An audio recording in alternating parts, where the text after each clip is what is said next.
ওমা, হ্যাঁ। আজকে লাঞ্চে কি কি আছে গো? রবিবার। হ্যাঁ, প্রচন্ড গরম, গরম হলেও কি হবে, টুকটুক করে অনেক কিছুই রান্না করে ফেলেছি আমি। তার মধ্যে মেয়েও আবার অনেক রান্না এনে ফেলেছে। তা বন্ধুরা, তোমাদেরকে দেখিয়ে দিই। ফার্স্টে বাঙালিদের তো থাকবেই ভাত, সাদা ভাত।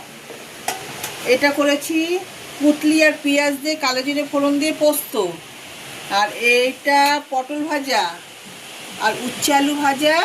আর এখানে করেছি ঢ্যাঁড়স দিয়ে, আলু দিয়ে, মাছ দিয়ে, টমেটো দিয়ে, জিরে ফোড়ন দিয়ে, সাদা জিরে ফোড়ন দিয়ে ঝোল। আর এই যে আমের টক, মানে চিনি ছাড়া নুন দিয়ে আমের টক। আর মেয়ে নিয়ে এসছে শিঙি মাছ দিয়ে, কাঁচকলা দিয়ে, পেঁপে দিয়ে, আলু দিয়ে পাতলা করে ঝোল নিয়ে এসছে গরমকালের জন্য। গরমে খেতে ভালোই লাগে। আর নিয়ে এসছে পাট শাক ভাজা, রসুন, পেঁয়াজ, কালো জিরে, শুকনো লঙ্কা ফোড়ন দিয়ে করেছে। আর চিংড়ি মাছ ভাপা।